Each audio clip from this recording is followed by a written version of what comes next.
Hi everyone, my name is Dr. Chelsea Gardner and I'm coming to you today from beautiful Nova Scotia, Canada. I'm here in the Annapolis Valley, which is very, very far away from southern Greece, which is where I should be this summer, working on the cartography project with my co-director, Rebecca Seyfried.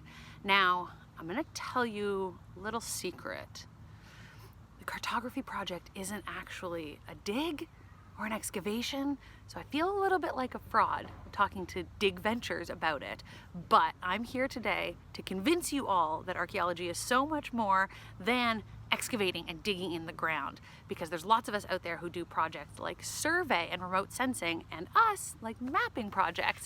So that's what I'm going to tell you about, and give you some stories about what we do in the field and what we're going to be missing this summer. So I work at Acadia University and my collaborator works at the University of Massachusetts in Amherst. And we started the cartography project a few years ago. Now that's cartography, C-A-R-T, stands for Cataloging Ancient Routes and Travelers.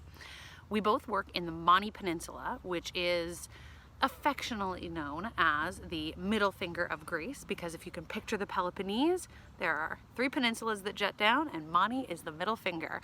Now, we've been working in Mani since the early 2010s. We worked on the Diros project there, which was a survey and excavation, so a more traditional archaeological project. And both of us wrote our dissertations on the Mani Peninsula.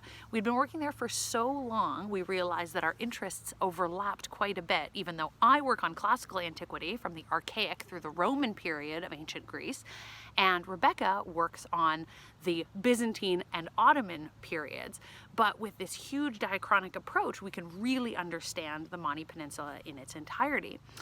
Now, one of the things that we realized we had in common was looking at travelers' records to the Mani Peninsula and using these records to figure out how people move through the landscape, where they choose to go, and why. This is important for us because those early travelers who are moving through the landscape provide us with early records of what they saw. So this can come in the form of archaeological ruins like buildings, temples, the sorts of things that people get really excited about and want to write down, but can also sort of inform us as to the places they couldn't go, which are possible places that we can go for further archaeological exploration, right? So places where the map is incomplete. Now, we had this huge list of travelers who were able to make it into the Mani Peninsula in one form or another. Now, I say in one form or another because the Mani Peninsula, in addition to being the middle finger of Greece and very, very far south, is incredibly mountainous. It's really inhospitable. It's rugged terrain. It's windy. There are barely any water sources. And essentially, it's just really hard to get around. So our research becomes a little bit more interesting. How are people moving throughout a landscape that's hard to move through? One that doesn't have roads, right? We're talking travelers from the 2nd century CE, so Pausanias, our Roman travel writer, all the way up until the 1950s with Patrick and Joan Lee Fermer. We stop our travelers after that date because then we get roads. We get actual paved roads and people in cars traveling to Mani, and that's not what we're interested in. What we want to know is how people move throughout the peninsula before roads. So what they do have in the Mani Peninsula is a series of paths called calderemia, and these paths are sort of these cobblestone paved pathways that the Ottomans put in place. Now, part of the nice thing about working in a place for so long is that we have collectively mapped a lot of these sites, and Rebecca mapped all of these paths, all these calderemia that move throughout the peninsula. So we have this map. That's great. We can see where travelers would have gone. And of course, we have the travelers' accounts themselves. So these are our 2 forms of data. And then what we do is we look at the books. We see these accounts and we figure out where did they go. Okay, so these place names, whether it's a geographical landmark or a town that still exists, become our waypoints on a map. We plot all of these points and then we feed them into our GIS analyses and figure out what's the most likely route that they took. So I'm going to pass it off to Rebecca here and let her tell you a little bit more about the GIS analyses that we do. And then I'm going to come back and tell you about our last summer travel recreating Joan and Patrick Lee Firmer's route through the Monty Peninsula. And then I will sadly end with the route that we are not taking this summer, which is Colonel William Leake's travels through the Monty Peninsula. Hey, Chelsea, thanks so much. That was a great recap of what we're doing so far on the cartography project. And I'm happy to talk a little bit more about what we do specifically in terms of the GIS. The GIS is the mapping part of the project. And what's really cool about it is that incorporating GIS allows us or gives us a chance to kind of figure out potential models about where people might have walked before we then go into the field and try to walk those routes ourselves. So the basic analysis type that we're using is called least cost path, or LCP analysis, sometimes LCA, least cost analysis. The basic premise behind that is that people are using it to look for literally the least costly route between point A and point B. And we sometimes think about cost in terms of, time, how much time it takes to get from one point to another, or perhaps how much energy is expended going from one to the other. So these are the different kinds of parameters you can set when you do least cost analysis. And the idea is to come up with the most ideal route. So given a set of villages or waypoints that a traveler might have visited, you can kind of come up with the most ideal route that at least the computer thinks is the most ideal route. And from there, our job as the field researchers is to then go and check it out or ground truth it, walk it, figure out if it aligns at all with what the traveler documented along the way. And if we come across any crazy hurdles we weren't expecting, that would be really important information to help us perhaps refine that least cost analysis algorithm. So I'm going to go through step by step what exactly is involved. But if you want a more detailed background information on this, I would recommend you check out an article that Chelsea and I published last year, where we talk about these methods and applying them to a particular traveler, Colonel Leake, who visited Monty in the 1800s. And in that paper, we tested 8 different algorithms and kind of decided that one of them was really the best one for Leake's scenario, because it most accurately predicted the amount of time it took for him to go between one point and another across the entire peninsula. So the first step in least cost analysis is to come up with a cost raster. This is like, the underlying data, the grid cells that have some kind of information about how expensive it is to move across the landscape. In our case, since we had done all of this hard work of documenting where all of the roads and paths were, we decided to try to make those particular areas of the landscape less costly.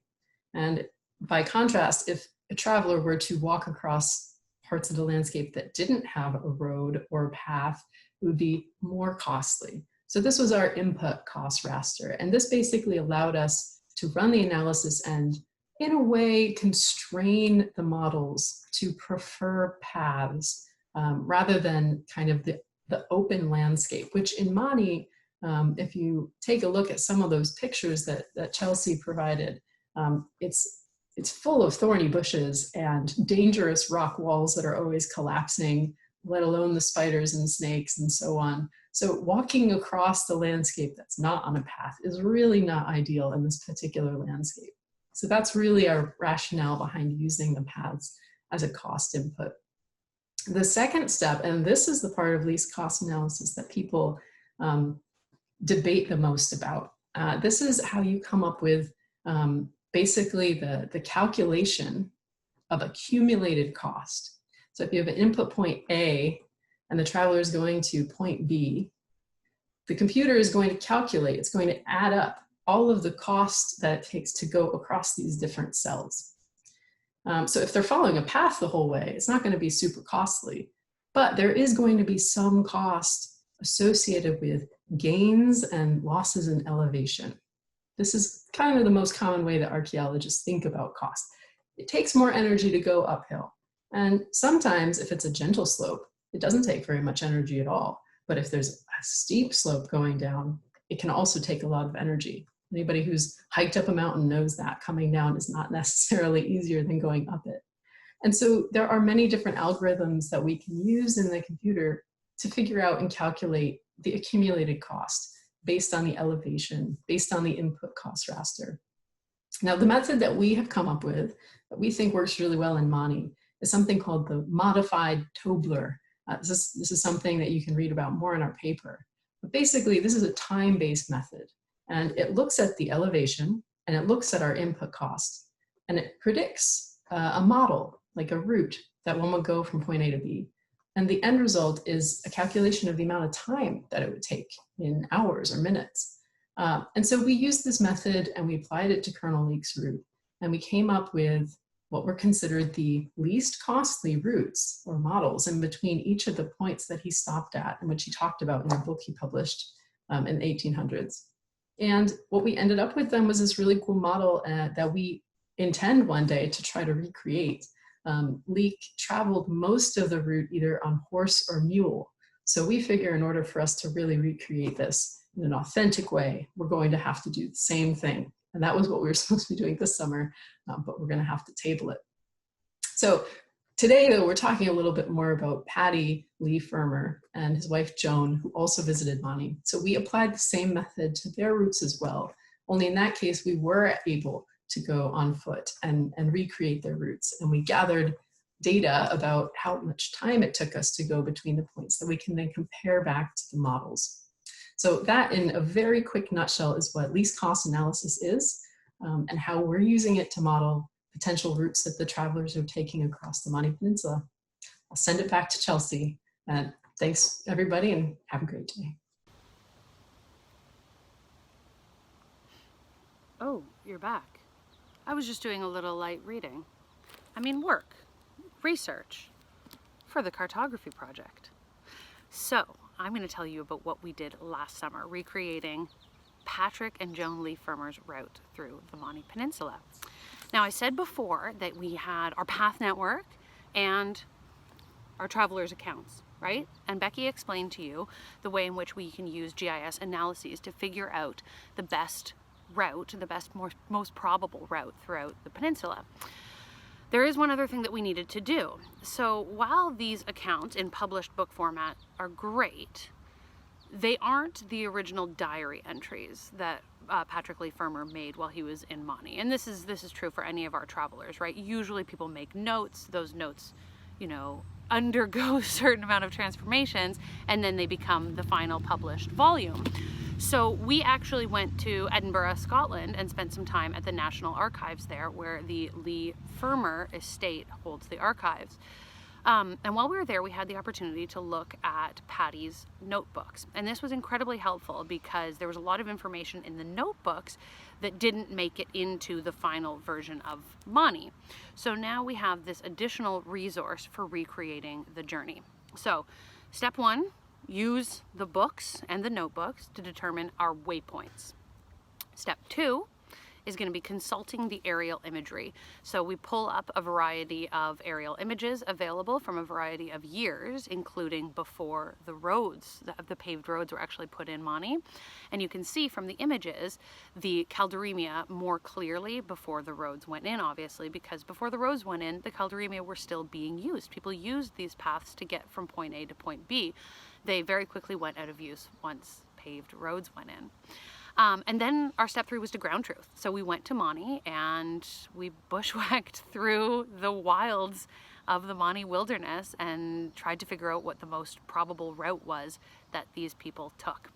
So we divided Paddy and Joan's route into daily hikes, and we based this on the hikes that they did each day. And I'm not going to tell you about each and every one of them. You know where to find me if you're interested. I can talk about this all day, but I am going to tell you a couple of stories, especially things that we found particularly interesting because of the research that we had previously done in Mani, both mapping research, archaeological exploration, survey, etc., and our experience working with the archives. So the first one I want to tell you about is what we called Hike 2, and this was from Pyrgos to Glezu to Kavuklia to Harutha and back to Pyrgos. So it was like a circular walk. They were staying with a family in Pyrgos and they sort of went sightseeing for a day. Now, There's not much in this book about that journey. There's a couple anecdotes, but in the archives, Paddy recorded in his notebook, and I'm going to read it off my computer, so I'm not going to be looking at the camera for a moment. He wrote, I quote, "Then down to the ruined town among the olive trees, Kavuklia. Semi-cyclopean stones, wells, huge lintels are carved with a Byzantine cross and 2 flanking nondescript animals. Kyriakos says it was destroyed by corsairs. What date? Inquire." So this was really important for us in figuring out where he went that day, because in the book he doesn't mention Kavuklia. Luckily, he wrote that name down in his notebooks, and also, luckily, a part of Rebecca's dissertation work was mapping settlements throughout the Mani Peninsula, particularly those dating to the Byzantine and Ottoman periods. She knew of the name Kavuklia. She knew where that was. She knew that the building he was talking about was 11th century. And more than that, she knew exactly what the image was on the lintel stone that he referred to. So we have a picture of the stone, and she could lead us right to this spot. If you didn't have that previous knowledge, it would be really, really difficult to figure out what settlement he was talking about, and it would be even harder to find that carved stone. Now, I did say that she knew what the image was. I don't know if that's particularly true. She knew where to find it, but really the image itself is a little bit tricky to decipher. You can see it here. It's a centaur with a bow and arrow, it looks like, shooting another animal. See Becky's Twitter feed for a thread on this image. So that's one of the stories from one of the hikes that we went on. We were really, really successful in recreating these hikes. We were really happy with the way that it worked out. One thing I should mention, it's a beautiful day here. You can see there's flies swarming around me, much like there would be if I was walking around in Mani. But the temperature here is very different than southern Greece in July, which is when Paddy and Joan traveled to Mani. We were baking, absolutely baking in the summer sun, traipsing across these bare, barren rocks all around Mani with just the bags on our backs. And one quote in particular really hit home for us as we sort of trudged our way up and over this incredibly treacherous landscape. And that quote that I want to read for you is found in another version of the Mani book that I have for you here. Okay. At last, panting, thorn-riddled, caked with salt and dust, and bitterly regretting the woman's pitcher of water that they didn't take, we levered ourselves onto the blank Mani again and stumbled up an endless lane of rolling pebbles and ankle-snapping boulders in the stagnant glare. The sun and sea had unhinged our joints, turned our limbs to lead and our throats to lime kilns. Tell them you're in a hot place called the Mani, where there is nothing but stones. This really resonated with us. So the other thing that I want to tell you about our journey, before I show you a couple images of the maps that we finally created, is the fact that we went around in a boat as part of the journey as well, because they also went around the Mani Peninsula in a boat. They went around Cape Matapan and the site of Tainaron, which is the southernmost point on the Greek mainland, the second southernmost point in continental Europe, and of course, as the edge of the world, it's also the entrance to the ancient Greek underworld. When Paddy and Joan were sailing around the coast, the person who was driving their boat showed them the Cave of Hades, and Paddy jumped in the water and went for a swim, tried to see if he could enter into the underworld. So naturally, in the name of research, we thought we ought to recreate not only the boat ride, but the swim as well. So we did that. Unfortunately, we were also unsuccessful at finding any underground passage or any evidence of the Greek underworld, but we can't say we didn't try. We rounded Cape Tainaron, and it's pretty spectacular to see the bottom of Greece, the southernmost point of Greece, from the water. And clearly Paddy thought so too. And this is the last quote that I will read from Paddy's work, but again, it was pretty meaningful for us. Leaning over the edge, it was possible to touch the last sharp edge of rock where it met the water. This quick, rough contact with a geographical feature my fingertip had often covered on the atlas page was a satisfactory moment, like the nursery ambition of closing one's fist one day around an actual North Pole in the snow. That final jut of barnacled limestone was the southernmost fragment of continental Greece, and, except for the Andalusian rocks below the flat Moorish roofs of Tarifa, beyond the Pillars of Hercules of Europe too. All the islands lying further south, though nothing actually intervened between this point and the desert, were scattered Greek outposts and skirmishers on the road to Africa and Asia. This was the phalanx tip. These are the simple pleasures. At the end of our last season, we successfully recreated almost the entire route that Patty and Joan took through Mani. We ran into some issues. First of all, not all of the pre-modern paths that once lined Mani exist anymore. Many of them were paved over when the road system went in, and those that weren't paved went out of use, which made them a lot more dangerous for us to try to walk through. They were either overgrown, or if they had stone walls sort of enclosing the paths, then a lot of the time those loose stone walls were collapsing. We often had to hop in and out of them to avoid vegetation, and that vegetation is often very, very rude with its spikes and thorns and hidden spiders and snakes. So that was definitely a difficulty that we faced.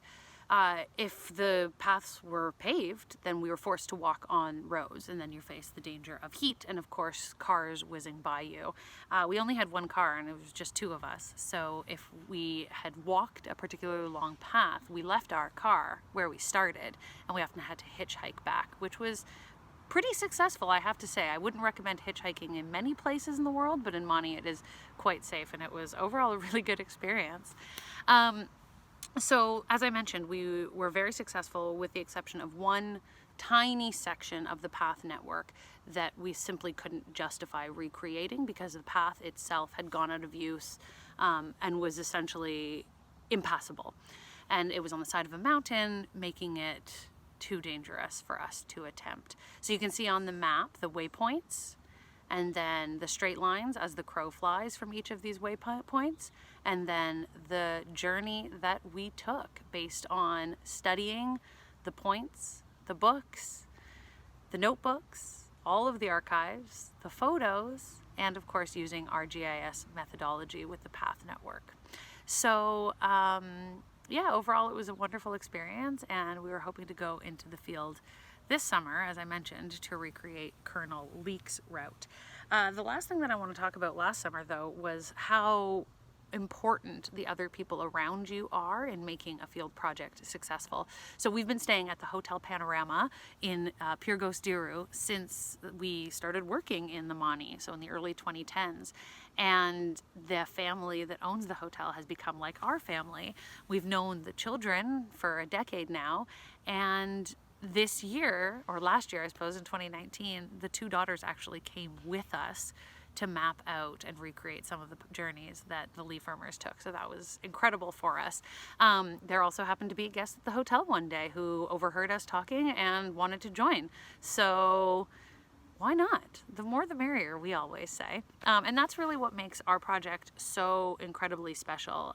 You can read the accounts of early travelers from anywhere in the world, and you can do the same thing that we're doing with aerial imagery and the notebooks and a GIS technician who's as good as Becky. But what makes ours really special is the fact that it takes place in Mani. And those of you who have been to Mani know why it's so special, and those of you who haven't, come join us whenever we can get back into the field. One more thing I want to tell you about.